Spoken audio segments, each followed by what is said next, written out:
In the late 1980s, the island nation of Japan was buying the world.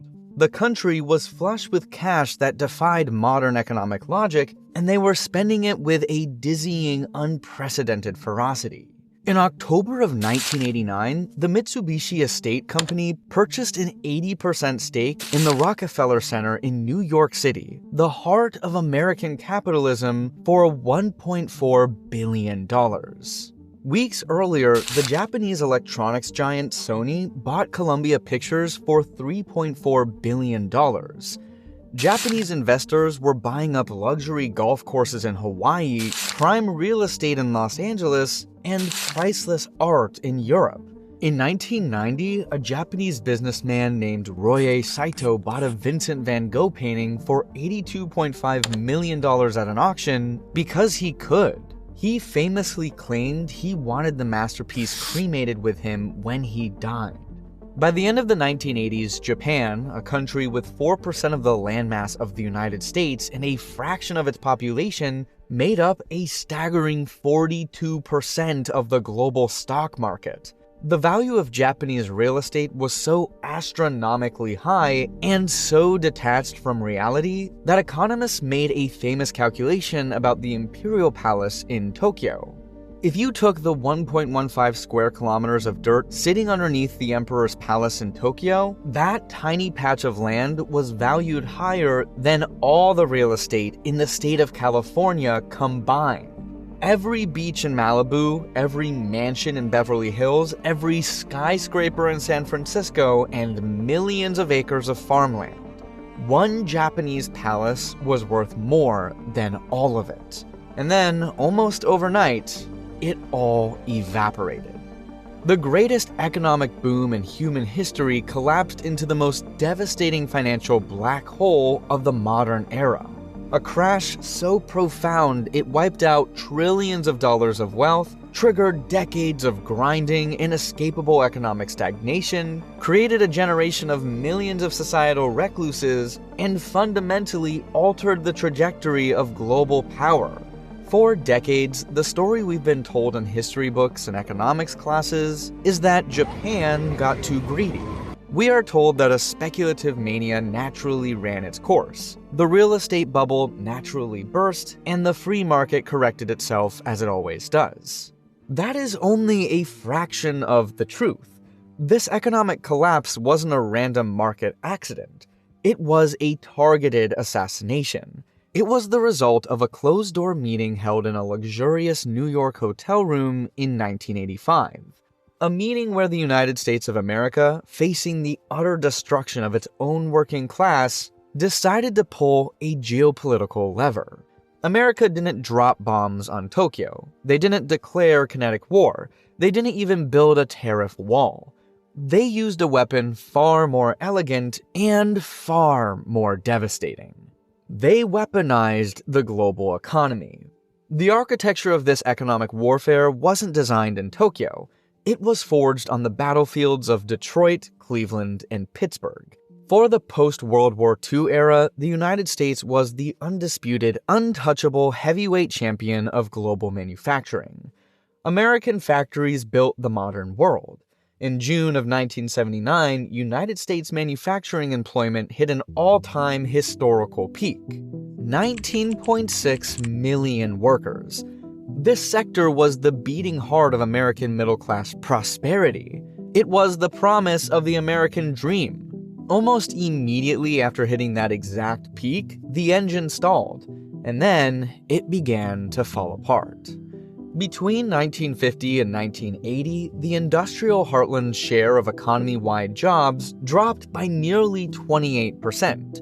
Cities that were built on the fundamental promise of perpetual industrial growth were suddenly facing a terrifying reality: soaring unemployment, rampant urban decay, and a mass exodus of their populations. Over the next 40 years, the American manufacturing sector would permanently hemorrhage 6.7 million jobs, a 35% reduction from its zenith. The American Rust Belt was born. So what happened? If you were watching the nightly news in 1982, politicians were giving you a very simple, very convenient explanation. American workers are getting lazy, unions are too demanding, and foreign products are better. But that was an oversimplification. The real culprit destroying American industry wasn't a sudden lack of technical competence. The factories didn't break overnight. The true driver was something impossible to the naked eye: the soaring, unstoppable price of the United States dollar. To fight off historic inflation in the late 1970s, the US Federal Reserve cranked base interest rates to an eye-watering 19%. This extreme rate acted as a giant, irresistible magnet for global wealth. Foreign investors flooded money into the country to chase those guaranteed returns, and that surging demand supercharged the value of the currency. A strong dollar sounds patriotic, but in international trade, it is a functional death sentence for domestic factories. If the dollar skyrockets, an American-made tractor exported to Japan suddenly becomes laughably expensive for locals to buy. You didn't change the price of the tractor, but the exchange rate ruins the final cost. Your export business dies instantly, while foreign imports become incredibly cheap for American consumers. But it works in reverse, too. Because the dollar has so much immense purchasing power, an imported Japanese car or television suddenly becomes incredibly cheap for an American consumer to buy. Because of the supercharged dollar, American manufactured goods became globally uncompetitive overnight. The US trade deficit passed $100 billion by 1984. In less than a single decade, the United States shockingly shifted from being the world's largest creditor nation, the country everyone owed money to, into the world's largest debtor nation. America was bleeding out on the factory floor. The primary beneficiary of this American vulnerability? Japan. Rising from the radioactive ashes of World War II, Japan had engineered an economic miracle. Guided by their powerful Ministry of International Trade and Industry, MITI, Japan operated on a hyper-efficient, highly protected, export-driven economic model. They made incredibly high-quality goods, and they sold them to the world. When the US dollar surged in the early 1980s, Japan pounced. By 1987, Japan alone accounted for 36% of the US merchandise trade deficit, amounting to $57 billion. Motor vehicles and auto parts made up 30% of all imports from Japan. The American market was saturated with Japanese cars, consumer electronics, semiconductors, and telecommunications equipment. This wasn't just numbers on a spreadsheet for economists to debate. The visual manifestation of this economic shift on the American psyche was profound. It wasn't just economic anxiety, it was outright visceral hostility. Japan bashing became a prominent, institutionalized, and bipartisan feature of American political discourse. Lawmakers and citizens alike feared the rise of a monolithic, unstoppable entity they dubbed Japan Inc. This terror was baked into 1980s American pop culture. John McClane in Die Hard isn't fighting terrorists in an American corporate building, he's trapped inside Nakatomi Plaza, a skyscraper owned by a Japanese conglomerate that has effectively bought Los Angeles. The dystopian future of Blade Runner is dominated by giant neon Japanese corporate arcologies. Hollywood was reflecting what Americans genuinely believed. Japan was buying the world, and America was up for sale. Respected academics like Paul Kennedy published best-selling books predicting Japan's inevitable expansion. Scholars like Samuel Huntington warned of a new semiconductor vulnerability, arguing that in the modern age, economics had become the continuation of war by other means. Down on the factory floor, this national panic mutated into toxic performative outrage. Politicians and labor leaders actively weaponized the frustration. In the hard-hit steel regions, union organizers hosted charity events where unemployed Americans paid $1 for the opportunity to swing a sledgehammer at a Japanese-made Toyota. This performative outrage reached the highest levels of the United States government. In 1987, several members of Congress gathered on the pristine lawn of the Capitol, took sledgehammers, and destroyed a Japanese Toshiba radio for the press cameras, protesting the structural trade imbalance. Washington recognized that this trajectory was unsustainable. The anger in the Rust Belt was boiling over. Protectionist pressures were exploding within Congress. Lawmakers were threatening to pass restrictive trade bills, like the Gephardt Amendment, which explicitly aimed to slap devastating punitive tariffs on Japanese goods. The US was on the verge of launching a 1930s-style global trade war that threatened mutual economic destruction. But the executive branch, specifically the Treasury Department, didn't want a messy trade war. They wanted a surgical strike. They didn't want to change the laws of trade, they wanted to manipulate the value of money itself. September 1985, the Plaza Hotel, New York City. The finance ministers and central bank governors of the world's 5 largest economies, the United States, the United Kingdom, France, West Germany, and Japan, are quietly arriving. The architect of this gathering was the newly appointed United States Treasury Secretary, James Baker. Described by political insiders as a highly skilled lawyer and an outstanding, ruthless political operator, Baker understood the ticking time bomb of American protectionism.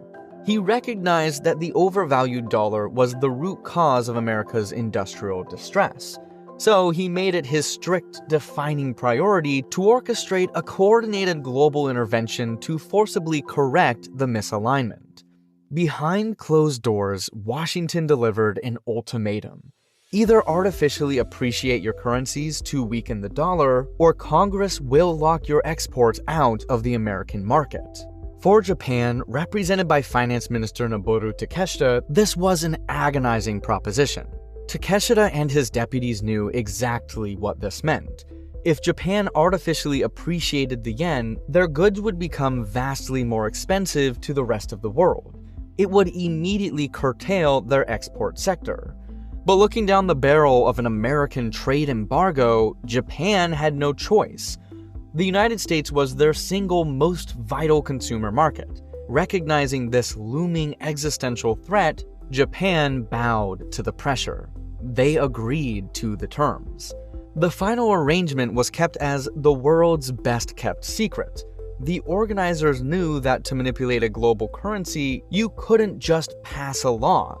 You had to deliver a coordinated psychological shock to the global financial markets. Over the summer, the nations negotiated specific covert arrangements for intervention operations, setting the exact billions of dollars each country was legally required to provide as ammunition for the financial assault. On Sunday, September 22, 1985, the G5 officially signed and announced the Plaza Accord.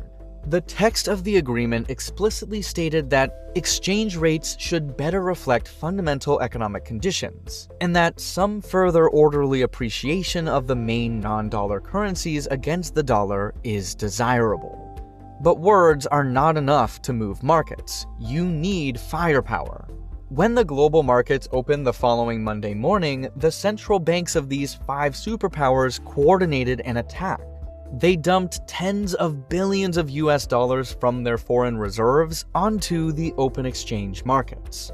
By artificially flooding the supply of dollars, they purposefully drove down its price.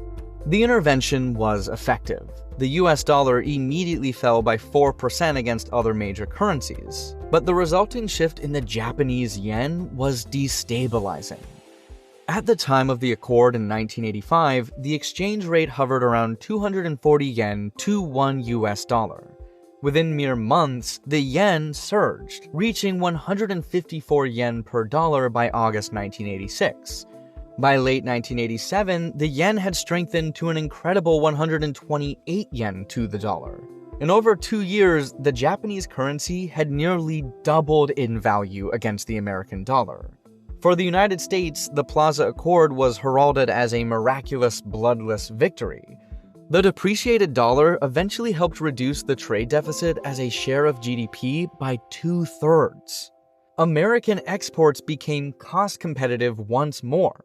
The dollar depreciated so significantly and so fast that by 1987, the major nations had to convene again in Paris and sign the Louvre Accord, an agreement specifically designed to hit the brakes and stop the dollar from falling any further.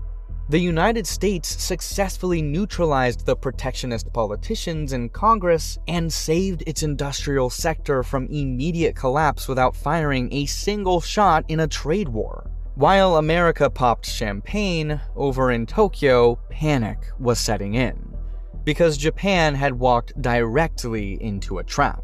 With the yen doubling in value, Japanese goods suddenly became twice as expensive for American consumers and international businesses to purchase. Japan's post-war economic miracle, the engine of its unprecedented phoenix-like rise, had been built upon a foundation of hyper-efficient, export-driven manufacturing. The Plaza Accord effectively slammed a steel rod into the spokes of this economic engine. The immediate consequence was the Indaka, or strong yen recession of 1986. The artificially high currency had a devastating immediate effect on Japanese industrial employment. Major steel and shipbuilding companies were forced to close plants, reducing employment by 20 to 40% in certain key sectors. By 1986, the Keidanren, the powerful Japanese business federation, estimated there were 100,000 surplus employees in the top manufacturing companies and nearly 900,000 surplus workers across the manufacturing sector as a whole. Terrified of a total economic collapse and facing intense international pressure from the US to permanently transition away from a strictly export-reliant economy, the Japanese government sought a desperate new strategy. In April 1986, an advisory group led by former Bank of Japan Governor Haruo Maekawa released a highly influential document known as the Maekawa Report. The report called for a structural adjustment of the entire Japanese economy. It argued that Japan must stimulate domestic demand. They needed their own citizens and corporations to borrow money and spend it inside Japan to keep the economy growing and to absorb the excess savings of the population. To execute this pivot and to stop domestic corporations from going bankrupt during the export shock, the Bank of Japan pulled its only lever: monetary policy. The central bank slashed the official discount rate in a rapid, unprecedented series of cuts.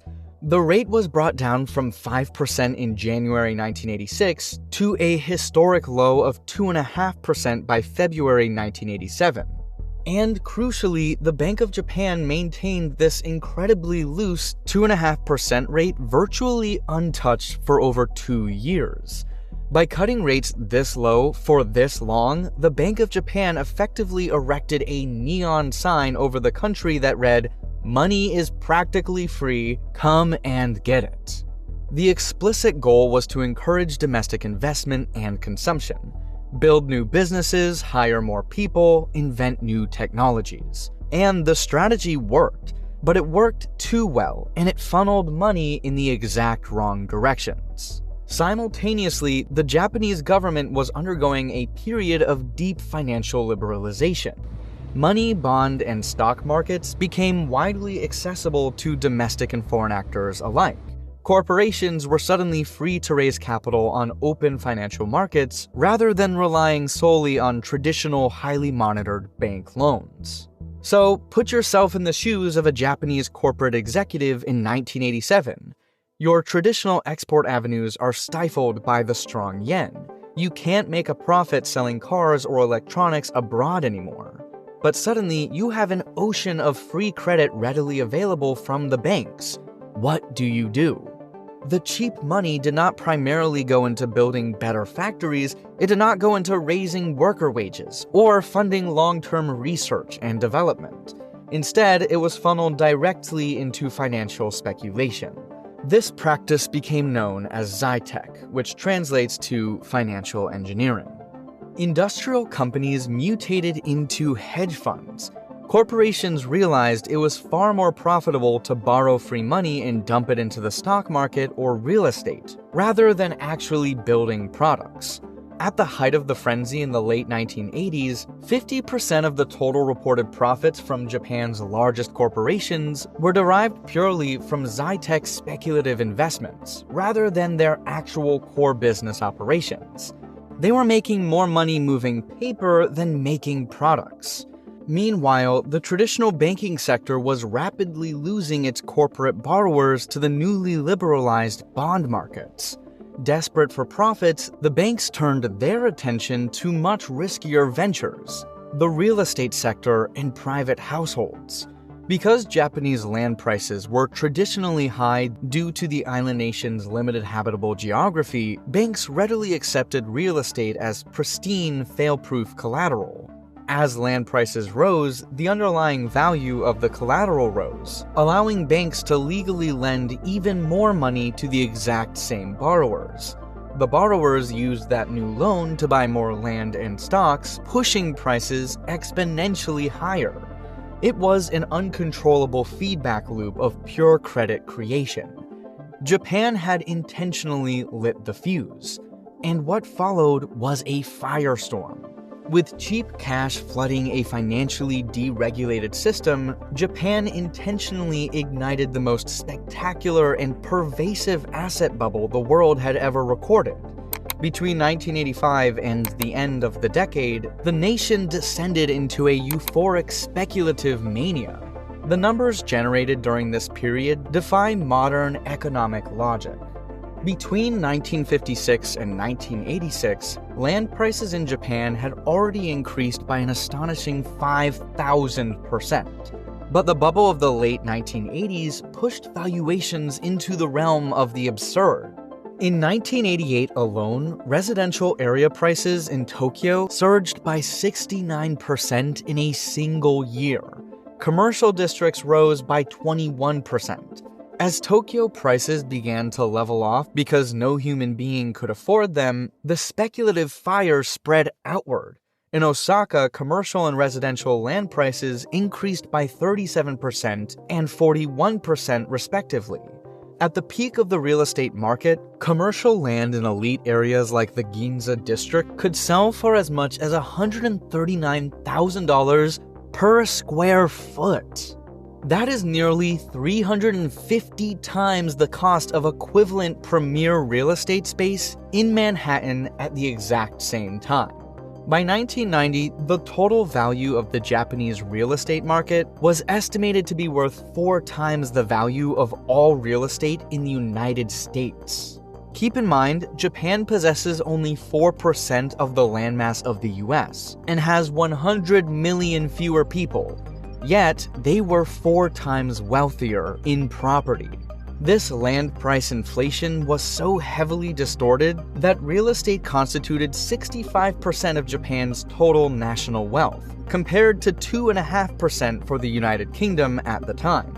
The wealth was so dizzying, it began to distort reality.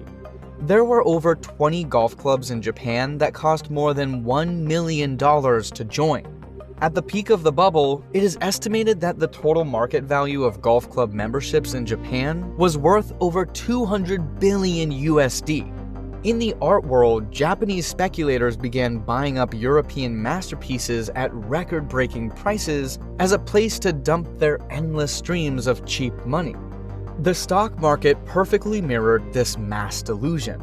The Nikkei 225 index, which hovered around 13,000 in early 1986, exploded. It broke the 20,000 mark in January 1987. And by December 29, 1989, the Nikkei reached its all-time historical peak, touching an intraday high of 38,957 before closing 39,000. The stock market had virtually tripled in less than 4 years. This stock inflation was structurally hypercharged by Japan's keiretsu system. The keiretsu were networks of interlocking industrial firms centered around a single core bank. These corporations held amounts of each other's shares, a practice known as cross-shareholding, designed to promote long-term business stability and prevent hostile takeovers from foreigners. But during the bubble, this became an engine of phantom wealth. As the overall stock market surged, the value of these cross-shareholdings artificially inflated the capital reserves of the core banks. Because the banks looked wealthier due to their stock holdings, international banking rules, like the Plaza Accord, permitted them to lend out even more money to the public, pouring high-octane aviation fuel onto an already raging speculative fire. At the peak in 1989, the price-to-earnings ratio on the Nikkei 225 hit an astronomical 70.9x trailing earnings. This indicated a market utterly divorced from fundamental corporate performance. By this time, Japan represented 42% of the global equity market. The Japanese nation was operating on a staggering debt-fueled delusion. According to analyses by the Bank for International Settlements, this period was characterized by profound euphoria. Market participants actively convinced themselves that the low interest rates and double-digit asset growth would continue indefinitely. They ignored all clear signs of unsustainable economic overheating. And yet, every single anomaly of this era, the exploding real estate, the 39,000 Nikkei, the billion-dollar golf courses, the Van Gogh paintings, was a direct chain reaction response to the currency shock and subsequent interest rate panic forced upon Japan at the Plaza Hotel. The trap was set, and the trap was full. It is a fundamental law of economics. No system can sustain infinite debt-fueled exponential growth. In late 1989, the Bank of Japan finally woke up from the euphoria. They recognized that the asset bubble was dangerously out of control, threatening to destroy the long-term structural stability of the nation. To cool the overheating economy, a newly appointed central bank governor named Yasushi Mieno, later dubbed the Demon with a Heart of Gold, abruptly reversed course. He forcefully raised the official discount rate. From its extended low of 2.5%, the rate was hiked to 4.25% by late December 1989 and continued to climb until it reached 6% by August 1990. The needle had finally touched the balloon. The impact of the tightening monetary policy was catastrophic, immediate, and asymmetrically destructive. Lending costs increased drastically, immediately cutting off the flow of cheap credit that had sustained the vast Zytec operations and real estate speculations. The stock market was the first to break. Opening 1990 at 38,900, the Nikkei 225 entered a terrifying freefall. By December 1990, the index had slid to 23,800, wiping out nearly 40% of its total value in a single calendar year. Over the next few years, the market would lose 60% of its peak value. Real estate followed closely behind. By late 1991, property prices began an uncontrollable downward correction. Commercial land prices fell by approximately 50% over the decade following their 1992 peak. In elite areas like the Ginza district, land values eventually evaporated to 1% of their 1989 peak. The crash left the Japanese banking system holding trillions of yen in bad loans tied to worthless real estate and decimated stock portfolios. Because loans had been issued based on the hyperinflated collateral of 1989 land prices, corporate borrowers were underwater. They owed billions more than their assets were actually worth. A healthy capitalist system knows exactly how to handle this. Insolvent companies are forced into bankruptcy. The banks liquidate the remaining assets, clear the bad debt from their ledgers, take the loss, and redirect new capital to productive enterprises. It is the concept of creative destruction. But that is not what Japan did. The Japanese political and regulatory response was to outright deny the severity of the crisis. The banks were terrified. Under international banking standards, banks are required to maintain a certain ratio of capital reserves. If Japanese banks officially recognized these loans as non-performing, meaning they admitted the money was gone, it would wipe out their capital reserves. They would fail international standards and face immediate catastrophic collapse. So, instead of taking the loss, they engaged in a deceptive, fatal financial practice known as evergreening. The banks issued sham loan restructurings, extending new, low-interest credit to functionally bankrupt corporations just so those companies could make the minimum interest payments on their old debt. The loan looks healthy. In reality, it is a financial corpse. This systemic refusal to accept losses birthed a parasitic economy of zombie companies. These were businesses that were technically dead, generating cash flows insufficient to cover their debt, but kept on life support by the state and the banks purely to avoid recognizing the financial catastrophe.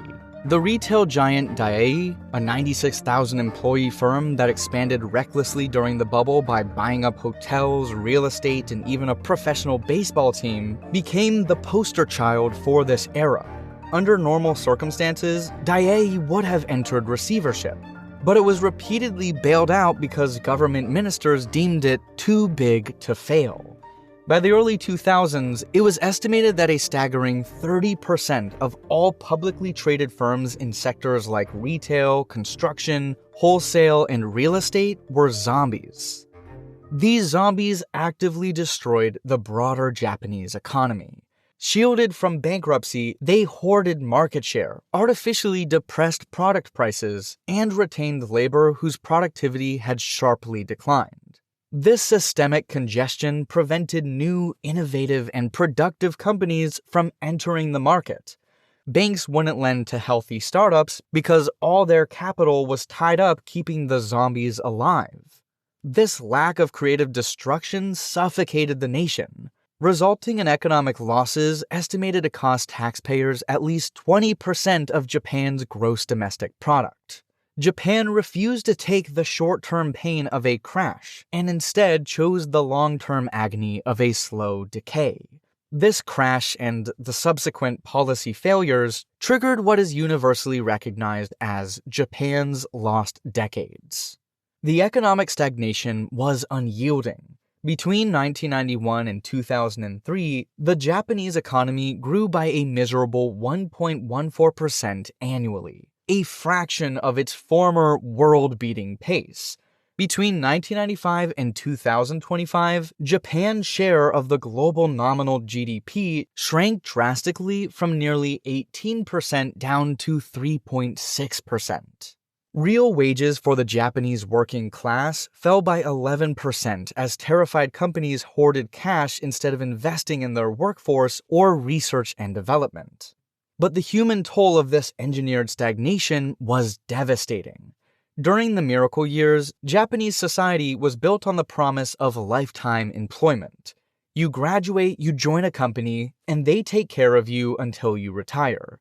The crash destroyed that social contract forever.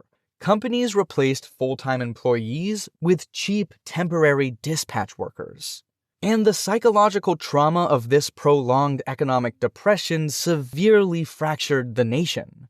In 1997, as major financial institutions finally began to officially fail, the suicide rate in Japan spiked heavily, increasing by an alarming 34.7% in 1998 alone. That year, total suicides reached nearly 33,000, and the annual total remained relentlessly above 30,000 for more than a decade. This crisis was most acute among men in their 40s and 50s, the salarymen. They were the direct demographic casualty of the bursting bubble, corporate restructuring, and the profound cultural shame of losing their ability to provide for their families. Yet, when the core industrial survival of the American empire was threatened by Japanese export dominance, Washington did not hesitate. The United States utilized its diplomatic gravity to force a structural change in the global financial system that uniquely benefited its own industries at the direct expense of its closest economic rival. They cornered Japan into inflating a bubble and watched as it consumed them. Former U.S. Secretary of State Henry Kissinger famously warned, It may be dangerous to be America's enemy, but to be America's friend is fatal.